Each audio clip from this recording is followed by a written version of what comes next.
darkmyths.org and Neopolis Media Group proudly present to you the Lone Gunman Podcast, featuring your host, Rob Clark, where research comes to shine and myths come to die. Stay tuned. Be right there.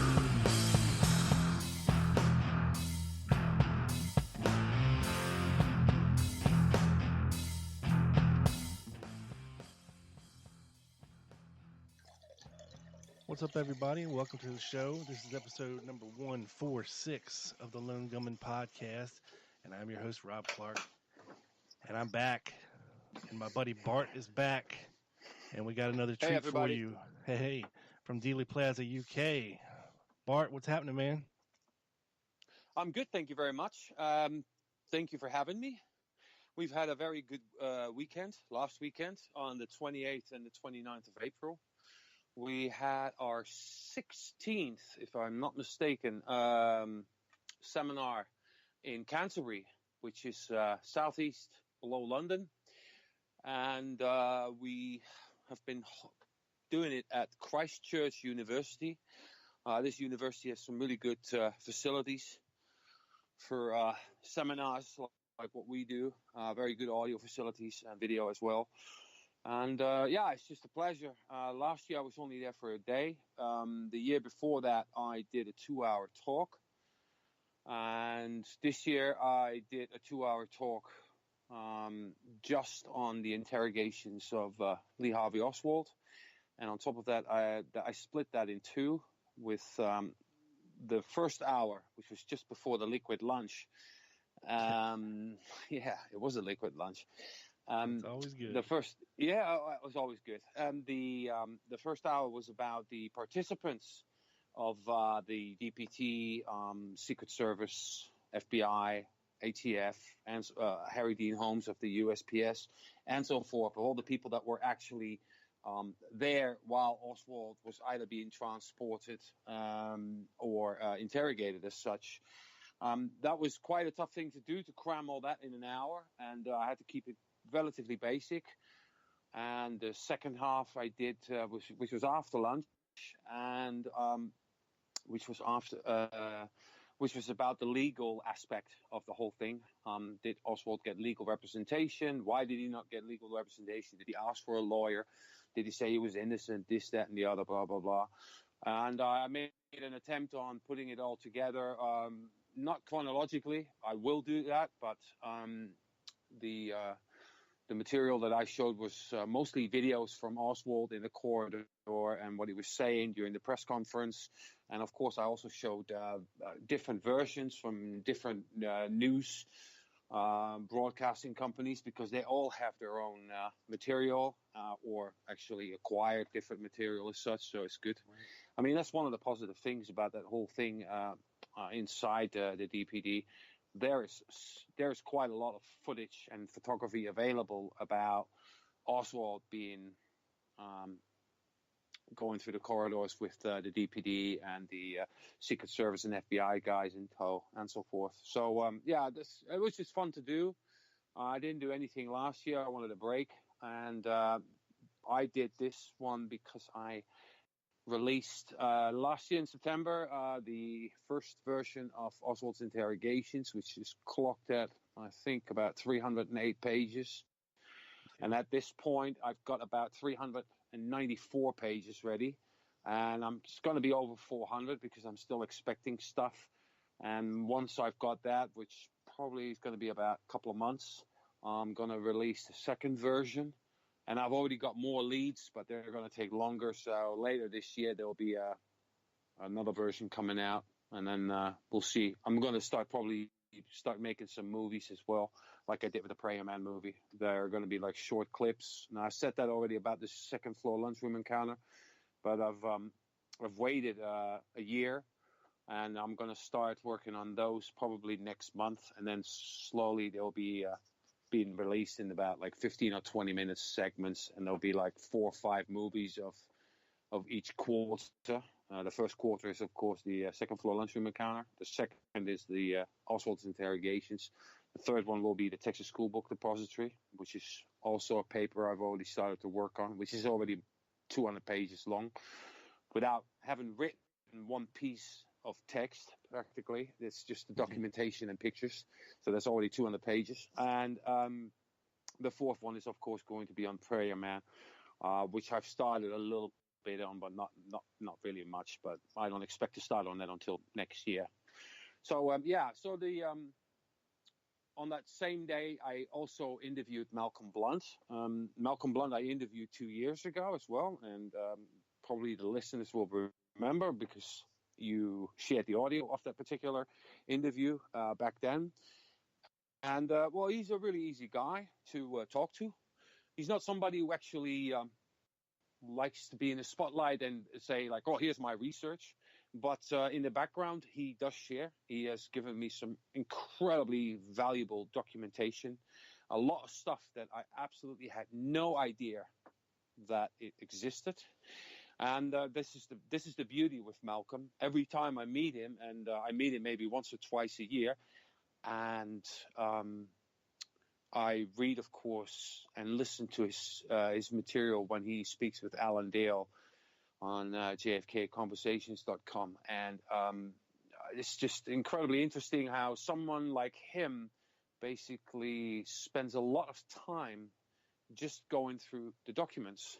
And they're quite methodical and mechanical about it. They're, how do I say this? Like us at RKC go through the existing evidence, whereas he's actually looking for we actually examine the existing evidence and go through it with a fine toothpick, whereas what he does is he's trying to how do you say that, visualize the mechanics of and the mechanisms of how the CIA is actually working their how they write their reports, what sections, et cetera, et cetera, et cetera. So they're basically trying to put the core of how that organization actually works together. And that by itself is a massive job.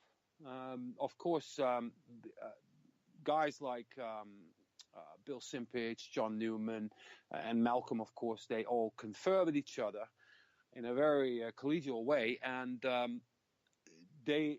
think they are probably the strongest force inside the JFK research community, and come up with some really strong revelations that, you know, a lot of times just confirm what a lot of people were already thinking as such. But they are the ones that actually take the effort of going into NARA, or which is the National Archives, or go to Dallas and go into archives over there, or in Austin, or in Tennessee, or wherever the material is lying about as such.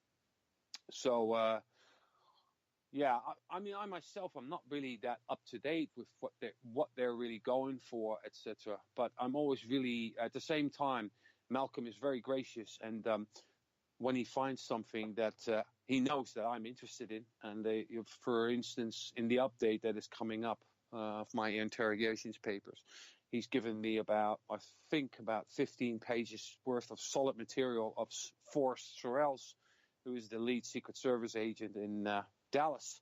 So that's been of great help. And he's also given me pointers and say, go to that archive.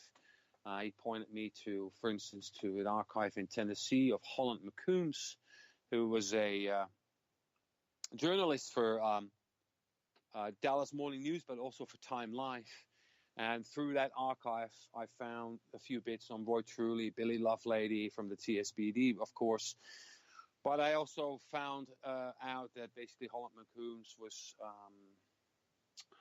quite important in acquiring the films of the assassination. Of course, Time Life, everyone knows that Time Life purchased the Zapruder film.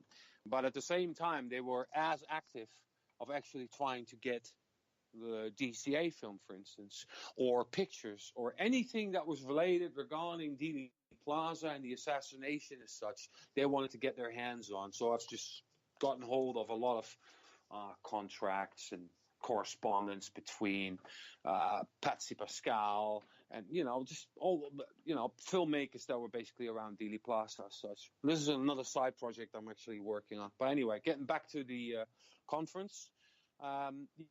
Malcolm is just an absolutely pleasure to talk to, and I hope I get to talk to him again in a year or so. And I hope everyone is going to enjoy this interview. It's just under an hour, and that's pretty much it. Awesome. Well, thank you again for this, Bart, and everybody. If you want to check out first time Malcolm Blunt and Bart came on the show, I don't remember right offhand what show number it was, but like you said, I think it was 2 years ago. Yeah. It's not hard to find. It's called Bluntly Speaking. And I reckon this will be Bluntly Speaking Part 2. And he's one of those guys, like you said, who's always interesting, always bringing new stuff. And, he's one of these old school guys that likes to spend a lot of time actually in the archives with the documents and finding new stuff.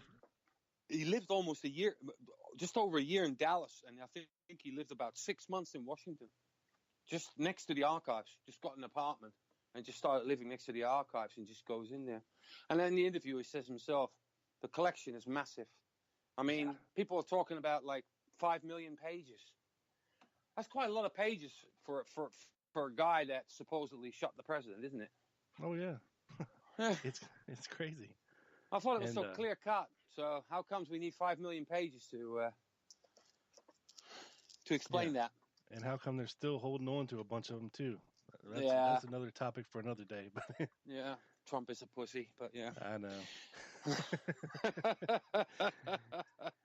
And he likes grabbing it too, so there's that. No, it'll come out. I mean, they've already released. There are some David Atlee Phillips files, and I've just read today that have been released. Although there's still stuff redacted, but there's a lot of FBI stuff. I've just been going through the files for the last couple of days.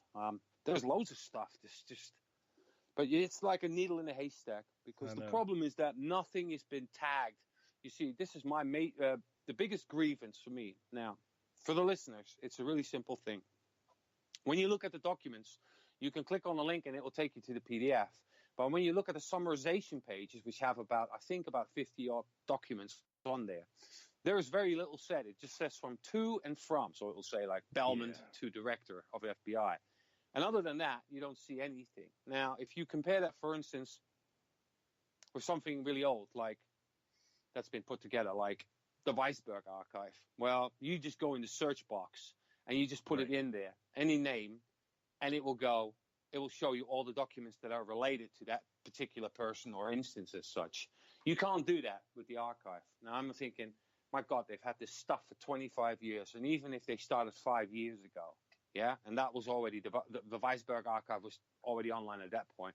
They could have taken the lead from that and make research a little bit easier, because now you're looking at thousands and thousands of pages and you have to scroll through. Now, some of these documents are 200-300 pages thick. And the funny thing is as well, you go through the first 20 and you're looking at a subject, say, I don't know, FBI informants, right? And then you scroll down and before you know it, you're in the middle of Cuba. Right. And if you scroll down even further, you're in New Orleans all of a sudden. And it's like, hold on a minute, none of these three actually relate to each other, but they're all crammed into one file, and you have absolutely no idea what you're getting into. And I don't mean that in a bad way, but it's just like, well, you got a file of 200 pages, you'll end up having to scroll through 200 pages to see where it's all related. And now a couple of times we found some nuggets, and they're like hidden like 130 pages deep. Whether that's done deliberately, that's another story, but it just doesn't make searching a really fun task, Yeah. So you got to actually something that, open the PDF and actually go through it just to see what's in there. And that's exactly. Now that's what these guys like Newman and Newman and he probably has a whole team looking through it as such. I'm not 100% sure, but they have people that are basically just, again, with a toothpick, just going through it all, page after page after page, and that's how it works. And it just resembles police work, basic police work. You have to go through it all, and a lot of people in research aren't really up for that, and nor do they have the time for that. We all have lives, jobs, So it's quite tough to go through. Very time consuming. So, no doubt. All right, well, without further ado, let's get into your interview that you just had last weekend with Malcolm Blunt, and I hope everybody out there enjoys it. And we got more coming for you next week from Bart, so everybody stay tuned. You can check Bart out at prayer-man.com. And you got the Dealey Plaza UK website handy? I do. But I'll tell you what, I always screw up with the URL, so do let I. me just double That's why check. I asked you. Yeah, it's dealeyplazauk.org.uk. There you go. For folks who want to follow along at home and keep tabs on what Bart's doing, prayer-man.com. Yes. And more to come from, I believe you're working on some videos from this past conference too that are going to be coming. They will probably be all released by, I don't know, middle of next week, time permitting. I have to, render all of them. And I've released a few. My own one is already online at this point. That went okay. I was hungover, but it went all right. And big shocker there. Yeah, there's actually me and Barry Keane that the night before, because the thing is, when we, although the seminar is on Saturday and Sunday, about half of the people of the posse is actually already arriving at like 2:00 in the afternoon on Friday before, and the first thing we do is hit the pub, and then we all meet for a meal in the evening, and then actually the next day the conference kicks off. But Barry Keane and I basically had a little bit too much to drink, and we woke up with a banging, raging hangover. And Barry actually was the opening speaker.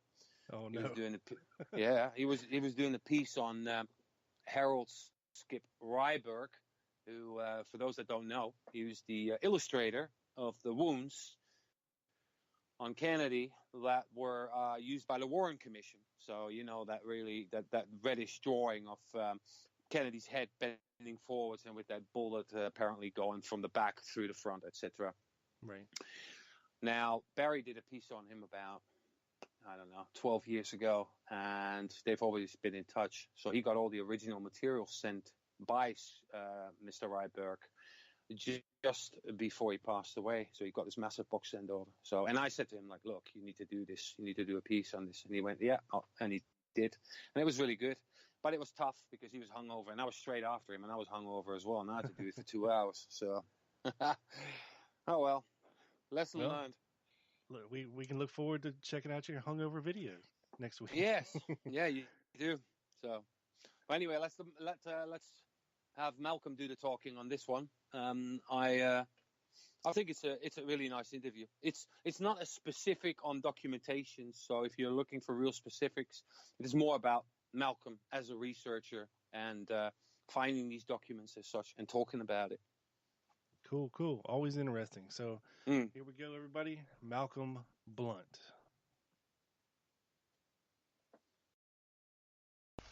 All right, it was 2 years ago that we sat at this university and had a chat.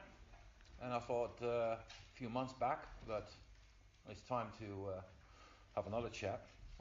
We've got quite a few bits to cover. We'll get to this later. First of all, I saw a few videos of you with Alan Dale, and I spoke with Alan Dale last night and a few weeks ago as well. Once he starts talking, you can't stop the man, that's for sure. Can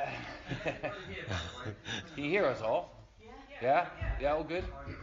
Okay, well, they can hear you. Oh, okay, good. That's what's boring. My first question is that you said you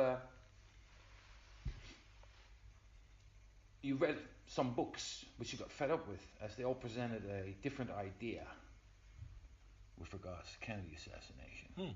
Sure. Which books were they? Oh, that's a good question. Plausible Denial. That was, I think, that was one of the first ones I read. Some of Weisberg's stuff I did get through early on, but I'm just trying to remember what I did. Harry Livingston's book, High Treason. Yeah, a few books. Okay. And as I say, it was one of those things that you just suddenly think to yourself, I need to do something else. you Yeah, know? that's what my next question, my follow-up question is basically, what was the spark or the trigger for you to say like, well, I'm gonna look at the documents instead. I've done this myself. Basically, got to a point where I just went, I have to read a book, read 80% of what I already know, or already heard about, to find the 10 or 20% that is actually. Yeah, and I started where really you're still working. I started in Dealey Plaza. I lived in Dallas for over a year. I managed to get I had a visa, a long-term visa there, and I had an apartment in the center of Dallas, in Commerce Street, the Manor House Apartments, which is opposite the Adolphus. Oh, wow. So my local watering hole was the Adolphus in the evening. I used to go across there, and there used to be a guy playing the piano, and you could sit there and cuddle a drink all night. Really, you didn't have to spend a fortune. Right. So From that period, what can you remember what you discovered at that time, or what was it like? Especially as a Brit being. I was just trying to plow my way through it. I went to City Hall, and there was a girl called Cindy Smolovic that was in charge of the Dallas police files there, and she was enormously helpful to me. Did a lot of copying, and it's just you meet some people that go the extra yard, the extra 5 yards or whatever, and she was one of those girls, and I went through everything. Went through all that stuff, all the Dallas police stuff, all the statements, everything, all that stuff. And then I went out to, as you know, Washington. SMU, to De Gollier, and tried to get into the Earl Cabell stuff, and met with quite an unfriendly response there, really, to SMU. They didn't want to be bothered, really, at all. They were trying to fend people off even back then, So. How long ago is this? We're talking about mid-90s? 95. 95. Yeah. Was that research that you did then, was that for yourself, or were you doing it with John Armstrong, for instance? Or? No, I hadn't. I saw John's early presentations at one of the conferences, and it took me quite a while actually to sort of get enough confidence to contact him, and I did. I had a phone number, and I phoned him in Tulsa, and then he came up and he stayed at the apartment I had for a couple of days, and we sort of developed a friendship, and I ended up going to as you said, the National Archives. You practically lived there as well, then. Practically lived there, yeah. I had an apartment there as well, so. That's probably the way to do it, because it requires an enormous amount of time just to plow through documents and actually getting them. The collection is just ginormous. People don't realise how large the Kennedy collection is at the National Archives. It is massive. Massive. I was talking to somebody the other day, and we were talking about the FBI collection there. Just for the bits that the House Select Committee looked at, there's a group of FBI files which are called the HSCA subject files. They run way over 800 grey file boxes. Over 800. And then if you go into the field office files, FBI files, you're talking thousands and thousands of boxes. You're not talking hundreds, you're talking thousands of boxes. So you're in heaven. I went through a lot of the field office files. I went through a lot of the HSCA, back in the 90s, the HSCA subject files. And for those people that are looking online, I would say definitely to look out for the HSCA subject. Anything that says FBI HSCA subject, where there's been a redaction, check that out, because they're quite sensitive files. The House Select Committee pushed the Bureau into releasing stuff back then, and some of the stuff was obviously, when it came out to the public, was then redacted. So I think that's a good collection to look at. Right. Yeah, any of that stuff. So you went from Dallas to Washington, basically, and you ended up, started cooperating with John Armstrong. Sure. Harvey and Lee comes out. It was called Project Oswald at first, wasn't it? I think it was a very loose title. I mean, it came to me, it must have been towards the latter end of '99, and said that, you know, he'd done with enough of the research and that he was going to write the book. And the title of the book was going to be Harvey and Lee, and I said, well, I don't like it. You know, I didn't like the delineation between two individuals.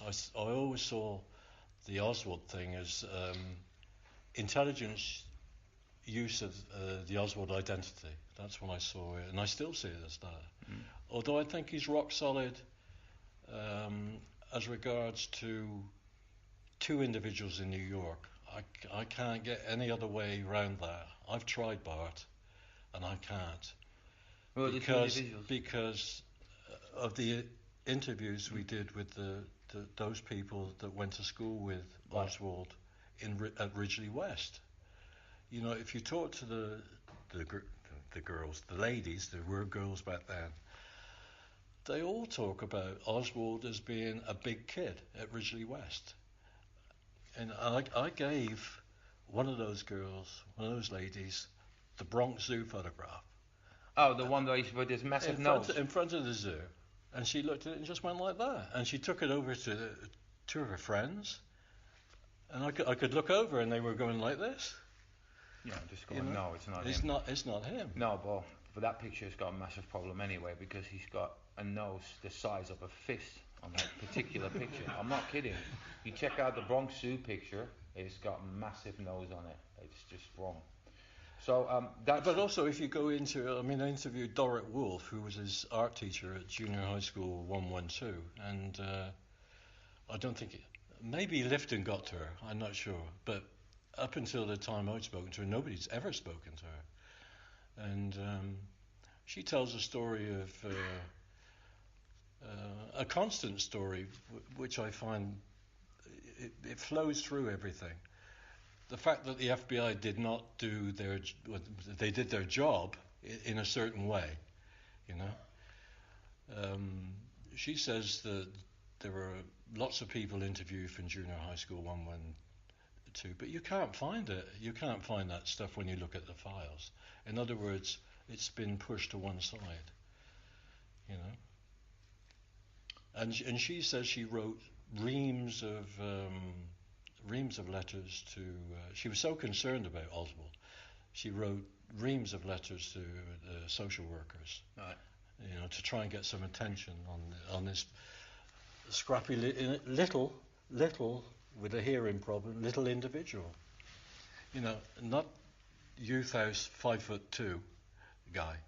This is a very small, undernourished, scrappy kid. Yeah. Which is not what the people in New York, Fort Worth, before the Oswalds left for New York, saw. No. They saw a different Lee Harvey Oswald, a big kid, or as the girls would say, a hunk.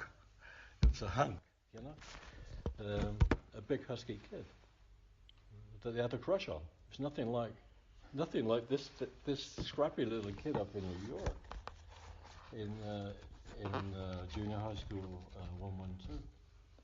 Right. So that I think is strong. Right. And the other strong one I found is, although a lot of people would probably criticise me, is the Palmer McBride stuff in New Orleans. You know, I knew Palmer very well, and we met quite a few times and corresponded. And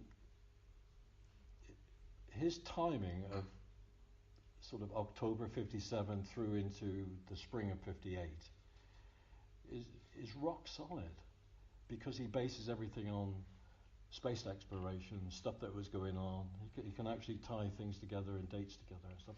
And he had a very good memory as well. So his dates are 57 and 58, which would be all well and good. You could say, oh well, he's full of crap, and but there is a corroborating witness, or was, and that was his best friend, James Harrison Vance. And I think I'm the only person that ever interviewed, in the research community, that ever interviewed Harry Vance. Because the poor guy got terrified by the FBI. He literally moved south to Mexico and set up in Tijuana. Wow. 1966. In 1966, his wife was having trouble with the INS, with the immigration. And he went down to his local immigration office and lost it, basically lost it. He went ranting and raving that he knew Lee Harvey Oswald and that he'd been a visitor to his mother's house and all the rest of it. And I tied Harry Vance down to dates. And he was unsure on the first, which was when Palmer McBride moved his parents' house. That's when Vance stood in at the Pfister's dental lab for Oswald. He stood in for it that day. It was like, well, yeah, maybe. But the certain one was January the 31st, 1958. Oswald definitely came with McBride to his mother's house. That's a certainty. He had that. He had that. And, you know, when I talked to him about it, the guy was, this is 1997, so way after 1966, he was still terrified, absolutely terrified. He'd said to me on the phone, you know, they shook me up really bad. They shook me up really bad. He had no argument with the Secret Service. They came to interview Vance as well about this. He thought they were gentlemen, but the FBI, boy, they gave him hell. They gave him absolute hell. Terrified him. Terrified him. That's a really good story. He died the following year, in July 98. Okay. He was teaching at a girls' school in Tijuana. Right. So quite a thing. He gave up in 66. He gave up a good job at NASA, Michoud. He was a very good physicist. Very good physicist. And he worked on a space program.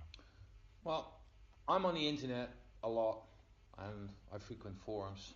Education forum is one of them. Deep Politics I used to be a member of. But on the education forum there's a lot of Harvey and Lee talk, so to speak. Right? I'm not into that. Well, I'm not either. I don't really respond to much of it. His teeth are being brought up. I think the book, you know, I say to our friend Alan Dale, you know, it's a case of throwing the baby out with the bathwater. There's a lot of good stuff in that book, yeah, including the rifle, you know, the rifle and Mexico City. He did a good job on Mexico City, and he's done a lot of other good work. The Ziegler sisters. I mean, he flew to John flew to South America to interview, to Buenos Aires to interview the Ziegler sisters. He went to Switzerland and researched the hell out of the Albert Schweitzer stuff. I mean, he did a lot of great work, you know. But we disagreed. Well, you know the story. We didn't speak for a year. But, you know, we made it up and we talked. Yeah, how'd you get back together? How did that happen? Well, the book by then had been published in Dallas, and it was when the conferences were coming around. And we just, you know. Picked up. Just picked up. Yeah, yeah. Good. Yeah. Right, I want to talk to but, you. I mean, he's got strong opinions, you know. Don't we all? Yeah. He's not easily swayed, you know. He's convinced of his thesis, and that's it. But you know, yeah. I'm not. But you know, I did most of the document. Well, I didn't most of it. I did many of the documents for that book. That's for sure. Yeah, what's your share in that then? Can you say like what? I did 40% of the book, or 20%, or for the documents? Yeah. Oh, more than 60. Yeah. Wow. Yeah, a lot. Cool. Well, I'm going to talk about something else now. And it was a name that I hadn't heard before. Shows how diligent I am. Alan brought it up, and then I started looking into it, and there's very little about this person, but yet you seem to know a little bit.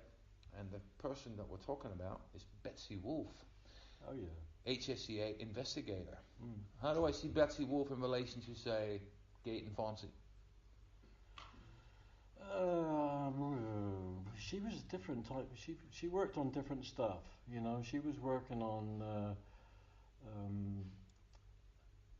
the stuff I'm interested in really, which is like agency systems, organisation, and stuff like that. And she looked at a lot of the officer security stuff, which I'm interested in, and stuff like that. I mean, she worked on a lot of different aspects to Gayton. Gayton was more a person. Investigator. He did more individuals, Right. where she was more into the organisational stuff. But important nonetheless, because it's where I got the push for the the subverted dissemination of Subverted dissemination. the dissemination of the Oswald information that came into the CIA, which instead of going where it should have gone to the Soviet division, it got hijacked and sent to the security research staff of the Office of Security,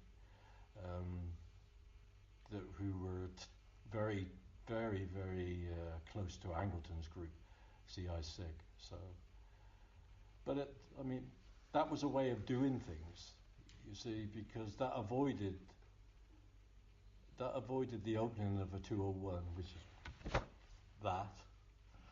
That's Oswald's 201 sheet. That's his front line.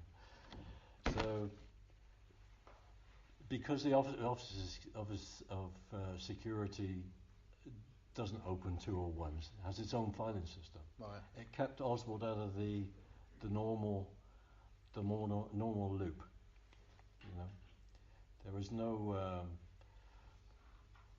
The security office was never known to open 201s. It only opened its own.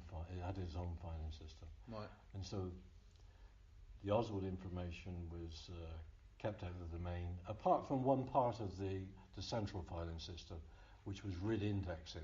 It may have been some information there. But that's where I see a mole operating, And the interesting thing is with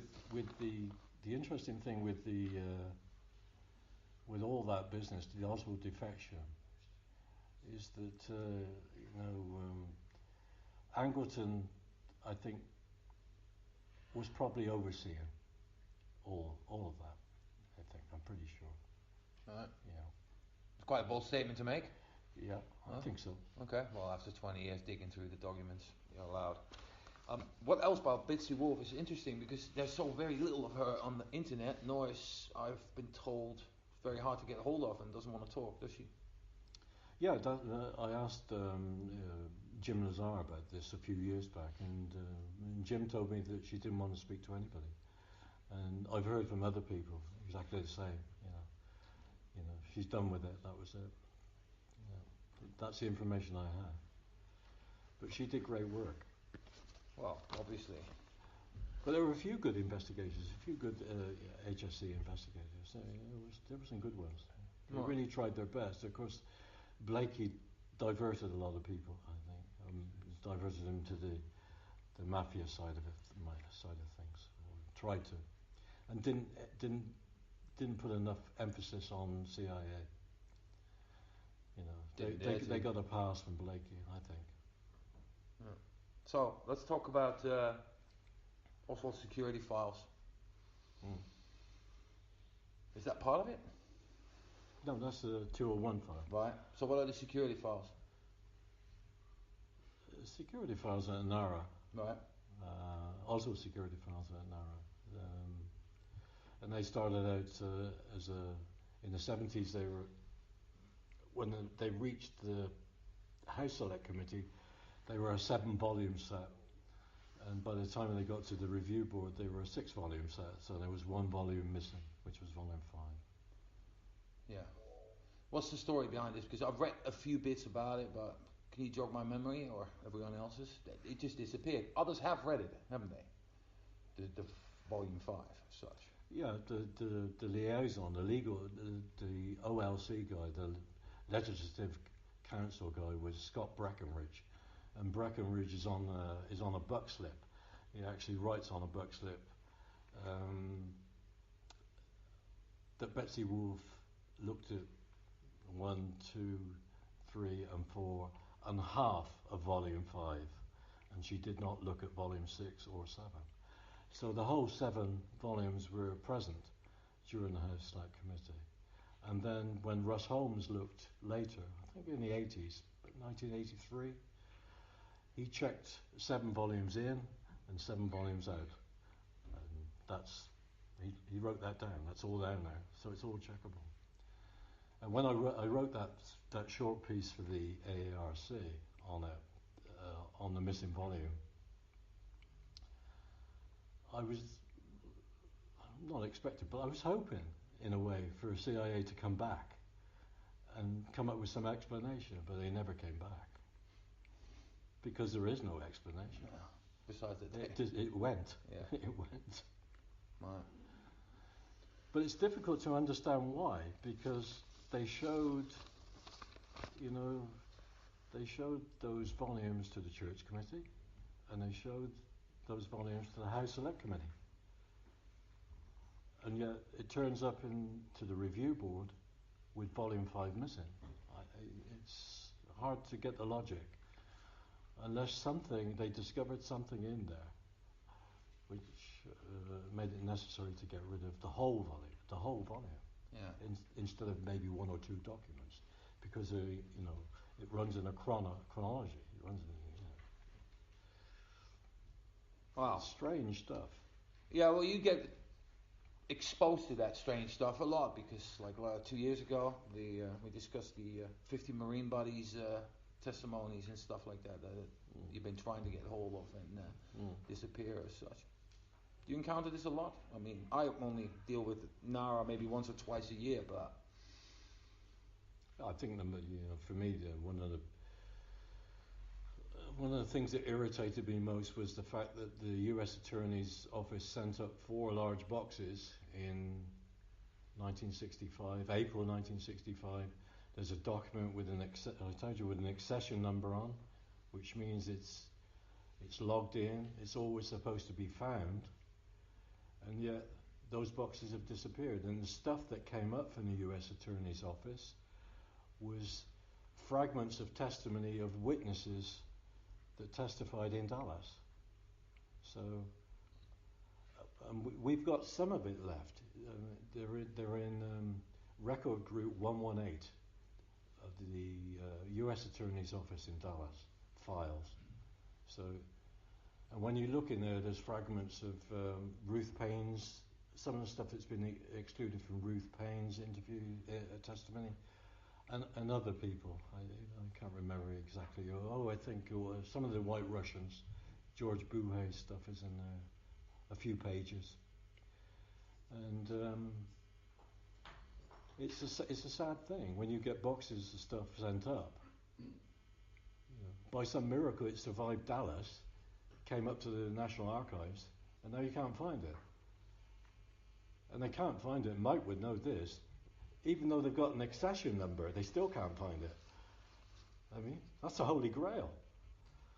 They can't find it.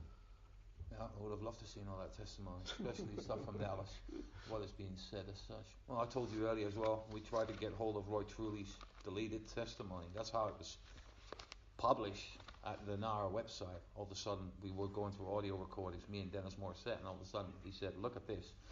And it said Roy Truly's deleted testimony. I was like, cool, let's go and get this. We had a lot of trouble with NAR trying to get it. They wouldn't do it.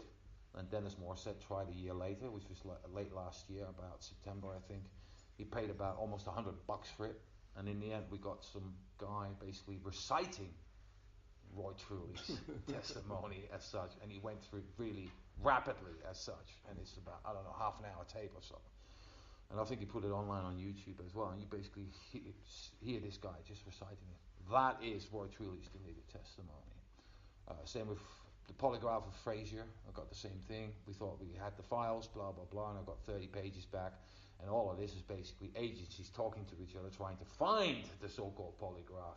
Whereas the DPD just goes, no, we send it up to Washington. We send everything up and so forth, blah, blah, blah. Well, there's so many things that have upset me over the years, but I think the worst thing was actually tracking down Gate and Ponzi's tape with Mitch Werble, from 1976 1977, I think. It's 1977. And getting to the National Archives and finding that there was a reference copy available that you could actually listen to. And then when you go there, they say, oh no, we can't find it. We can't find it. So every year I would go back and keep asking the same question. And then I would write to him. I'd write to the guy that runs motion picture and audio, Mark Meader. Any sign of it? We found it. No, go away. I think you're not going to find it. In 2012, I think it was, or 2013, I go to the shelves in the audio department at the National Archives, and there's the discs, the Mitch Werble discs. So I'm very excited, and I push them on to listen to them, and all there is white noise, and more white noise. 4.5 hours of white noise. Well, that's not accidental. No, it's magnetized. That's not accidental. Yeah. No, that's a suppression, and we know. I mean, they tried to explain it to me. I had letters, emails, and they say, oh well, it could have been Gaten Fonzie not doing his taping properly, blah blah blah blah blah.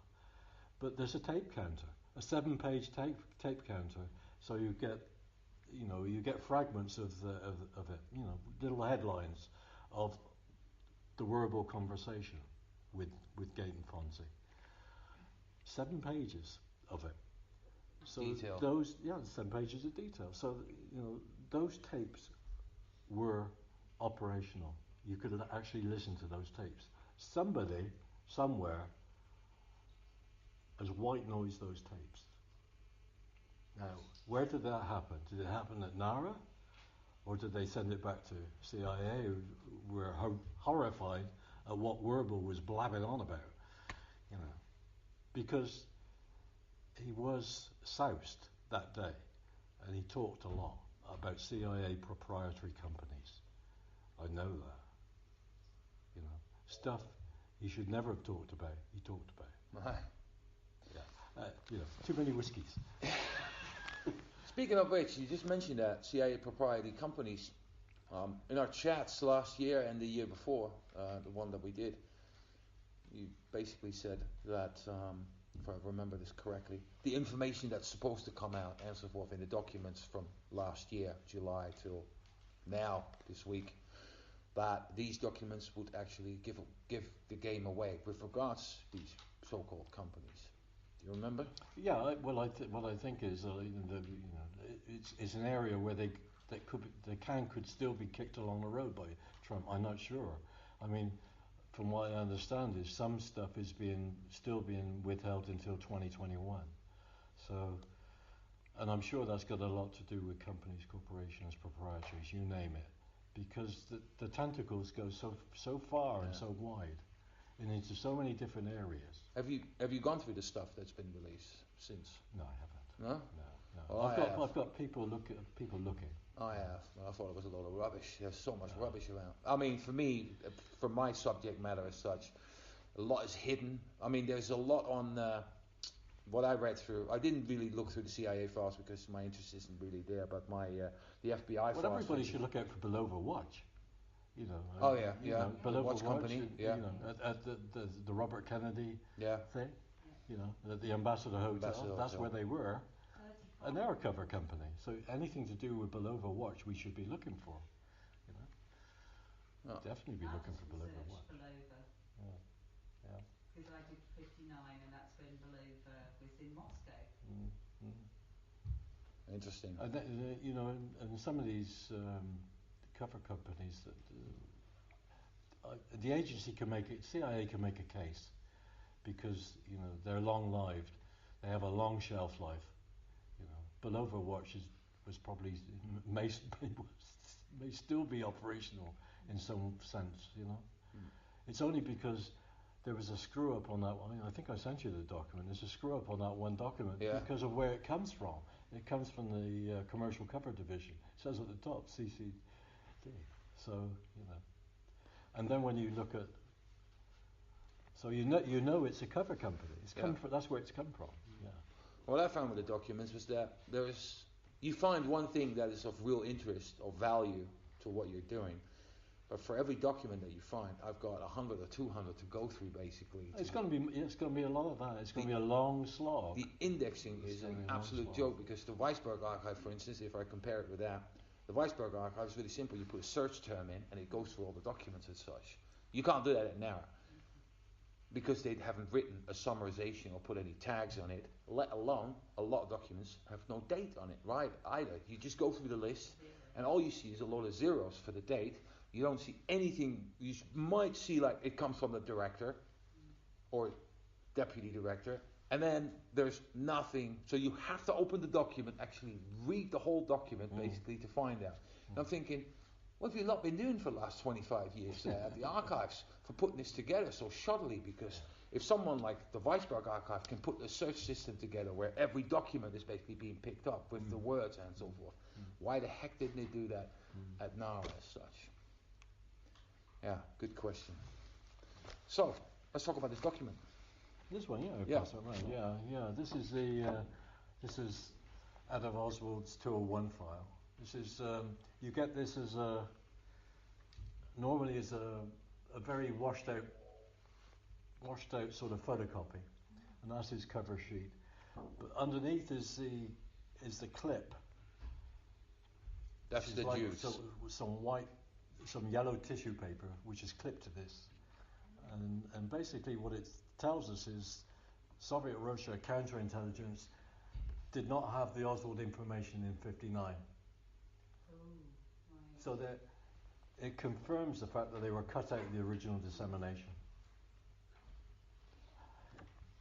And you have to ask yourself, why were they cut out of the original dissemination? Why were they cut out of the original dissemination? Because I think the Oswald thing was a mole hunt. That's what I think. Yeah? Yeah, I'm pretty sure. There's no other reason. There's no other reason. That dissemination took a right turn to the security office. That bit which was connected to Angleton's SIG. And if you look at the defectors before Oswald, Webster and all that. Webster, Riccardelli, and you look at the defectors after, you look at those files and you look at the dissemination, everything went a different way. It went into the normal channels, which is it went to the Russia division, it went to the domestic contact division, security office, sure, and the counterintelligence staff, and including SIG in some cases. But you didn't get a subverted dissemination, as in Oswald's case. You didn't get the Soviet Russia division cut out. There's no breakout in the Soviet Russia division for the Oswald information. The earliest breakout is May 1960, and then there's a cover sheet which tells us that it was in SR9, which is the operations division, Soviet internal operations division. So when you talk about some of these divisions or these branches, there were only 10 people in the Soviet Russia operational branch, just 10 people. That's all. They're quite small. Some of them are quite small. And Soviet Russia counterintelligence was about 25. The biggest one was SR10, which is the Legal Travelers Program. There was probably about 100 people in that one. It was a much bigger operation. From the documents that were released last year, one thing came forward, or actually confirmed it, is that Oswald was actually monitored by the CIA pretty heavily, isn't it? I mean, over the years, this document shows. Oh God. Yeah? I mean, the level. What's the level of actually like watching Oswald, and especially in '63? What do you know about that? I mean, I only know that they definitely had a deep interest in Oswald. Yeah. And if you look at that dissemination, that's understandable. They would have to have a deep or deeper interest in Oswald. I mean, it was probably, I think there were loops within loops. I think there was quite a small loop that were in on the original interest in Oswald. I think there was, but somebody was talking about Hoover's interest. Hoover knew a lot about Oswald, I'm sure. Because of that memo about the because of the 60s. memo, but also because of the speed of response after the assassination. His boys were able to go everywhere very quickly and pick up school records and so pick up forth. school records and pick up INS records, and in a sense, it was interesting for me watching a guy called Chester Bolley, sent down by the security research staff of the Office of Security down to New Orleans straight away to pick up stuff, and everywhere he went, the FBI beat him to it. Every single place. The interesting bit is the first agency he went to pick up records was INS, which gets back to the INS interest in The tax records. in '63 in New Orleans, where clearly there was a use of INS people as cutouts by the agency with Oswald. Because all their stuff has disappeared from the church committee. All their stuff, all their testimony. You can only see it in the drafts. When you look at the draft church committee files, you look down in the footnotes and it says testimony of INS inspector, blah blah blah. Gives a date and all the rest of it. 36 pages. Gone. We don't have it. It's all gone. Yeah, that's my experience with the documents being released, because you see the header and it says what the subject is, and then it says it's 26 pages, and then I'm at the bottom of the page and it's like, there's 26 pages. And it's worse with US Customs as well. The US Customs guy that was clearly involved with Oswald, called Dave Smith, and he got transferred out to California or somewhere, I think. But the Department of Justice, when these people testified, they all had to go to the Department of Justice and give after-action reports. All those have disappeared as well. You can't find those. You can find a single page which says they were interviewed, And that's it. That's it. You can't find the guts of their interviews. It's gone. Don't tell me there's nothing going on in New Orleans. No. There's something big going on in New Orleans in '63. Otherwise, why all the shell games? Why's the stuff disappearing? Why is US Customs stuff disappearing? INS stuff disappearing? Their testimony to the church committee's gone.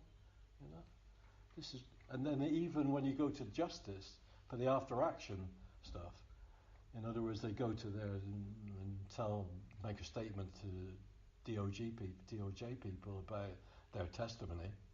That's gone as well. It's ridiculous. I mean, so Jeff Morley is definitely onto something with Joe and Edis in New Orleans. Yeah, he's been doing that for yonks already. Yeah, I mean, there's Oswald in New Orleans is, and the DRE and all that. The DRE thing. You asked me about was Bringer a paymaster? Yeah. And I was answering a different question, but I don't think he was a paymaster for the DRE, but I think he was definitely a CIA connected guy, because when you I looked at the Miami files, the FBI Miami files, and it's just a constant push coming from New Orleans all the time, from Bringer to smear Oswald in the aftermath of the assassination. Really? It's coming in all the cables, and it's not just Luis Fernandez or Russia or Salvat. It's other people as well that they talk to, the FBI talk to. Everything is coming from Bringer. This big push to make sure Oswald gets smeared immediately after the assassination. And people tend to point their finger at the DRE for that, but it's not. It's Bringer. It's Bringer. All right, well, that's interesting, because I remember the people pointed to the fact that the Well, DRE newspaper was the first one to publish. That's right. It all comes out, but the source is Bringer, always. The original source for all that material is Bringer. He's really pushing it. In fact, you get people like Salvat saying to the FBI, they don't know anything. All their information is coming from Bringer. I mean, I could let you have those documents. Quite interesting. Yeah, it's fascinating stuff. Yeah. Speaking of Jeff Morley, I've been following a few bits of him recently because of that court case and such. And he also made mention of that, if I remember correctly, that Oswald was on a sort of a list. I forgot what the name of the list is. And he basically got taken off twice. The watch list. Do you know anything about this? Oh, well, I heard that he was taken off the watch list. I can try and think who it was. It's on the tip of my tongue. It's gone. Yeah, I know. That happens a lot I know with you me as mean. well. Yeah, I know you mean. But yeah, I mean that guy's actions look extremely suspicious. Oh, there are no reasons mentioned why he's being taken off and being put on again. No, except well, he was on and then he was off, wasn't he? I don't think he was off and back on again, was he? Right. I thought it was the other way around. I have to reread it, but I think he was taken off twice off the list, if I remember correctly, but then I may be dead wrong. Marvin Gieser. That's it. So they came. Yeah. Right, does anyone else have a question for Malcolm? Not all at once, right? Come on, do your best. Yes, go for it. Is there any credibility to the idea that the reason that all these documents disappear is because the CIA are just trying to make sure that there's nothing that can, or minimise at least, anything that can point to Oswald being anything other than the lone nutter that they're trying to paint him as being? Or is it far more complicated, more sophisticated than that? Are they trying to hide? I sometimes think it's more sophisticated. I remember looking at when I was looking through some FBI files once, and I think it was I'm trying to think which field office I was looking at. I think it could have been the Houston field office, and in 1981, somebody put a small advertisement in a Houston newspaper for photographs and films of the assassination. And it was no bigger than my fingernail, the advert. And the FBI picked that up. So when you talk about monitoring of the case, how closely a tiny, tiny advert in one newspaper, no bigger than my fingernail. That's how much interest, all those years later, they have. So yeah, you bet they're interested. And when it comes to crucial testimony, like the INS people and the US Customs people in New Orleans, who had to tell a different story. That story is suppressed. That's right. They co-opted US Customs Office. CIA admitted with Cesar Diosdado down in the Keys in Florida. He was a co-opted customs officer. He was working for CIA, and then CIA reimbursed US Customs his salary. But he worked with the CIA for close on 6 years. And obviously down in New Orleans, would they be doing the same thing at that port city? Of course. My final, I just want to discuss one thing. When I said to Alan yesterday, I said, how many times have you met Malcolm in the last 2 years? He said 6 times. Is that right? Well, that's what he said. What have you been doing those 6 times? Where have you been? Now, obviously you've been to Washington, and Dallas, but what have you been actually up to? Well, last time I was briefly in Washington. I went to the Kennedy Library for 2.5 weeks. So I was looking at the files of JFK's comptroller of currency, James Saxon. I've looked at his files. It's the second time I've looked, and I continue to be interested in what Kennedy was trying to do with the banking industry in America. What was he trying to do?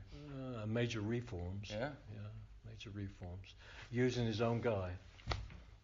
The comptroller of currency was a dead and buried arm of government and resurrected really by Kennedy.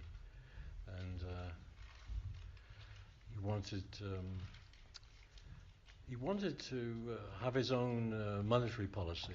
You know, he wanted to be able to increase the money supply, and to do that, you would have to take the control of national banks away from the Fed, from the Federal Reserve, and the only way he could do that was by using the Comptroller's Office, which was part of Treasury. Right. So he could retake control. That's, I think, 4,300 banks in America. It's quite a big thing. Quite a big thing. And he would not have been very popular with the Federal Reserve. Obviously. No, he would not be popular. And I was also looking at, thanks to Jim DeGenio, I was looking at Kennedy's Israel policy in '63, and I found that fascinating. You know, all the stuff on Dimona, that was very interesting. What else did I look at? I looked at and just general stuff. I looked at Ted Clifton's files. Who's that? He was General Clifton. He was one of the White House advisors to Kennedy. Yeah. And Mac Bundy's files, McGeorge Bundy's files. He's an interesting character. Very, very. But he gets the rap for quite a few things. I mean, I remember the first thing I read about it was more than 20 years ago. I sort of changed when I looked at what he was doing and how close he was to Kennedy. Because he apparently made the phone call that there were no airstrikes to be done on Cuba. I read that too. Yeah, he got the credit for that, basically. That he was the one responsible. I read that, yeah. But, you know, when you see his day-to-day working with JFK, it's absolutely fascinating. And when you see how voracious Kennedy was, I mean, he was a voracious reader, you know, and every weekend, Mac Bundy would give him a reading list, you know, a reading list of not only of books, of articles, and then of stuff that Kennedy should read. It was like pages. You know, JFK was absolutely an amazing guy. Absolutely, he was permanently inquisitive. He wanted to know everything, you know. He really did. He was just, I mean, what a president we lost, really. When you go through those files, it's an education. It really is. If you get a chance to go to the Kennedy Library, just go. You can hook out any files. I would look out the Mac Bundy files for a great sense of how JFK operated. Great files. Can you not do that online? Can you not do that online? Some of it you can, yeah. Some of it you can. A lot of it is still waiting to be digitized, yeah. You know, but I belong to the Stone Age. You know, I prefer paper. All right, on that note, thank you very much.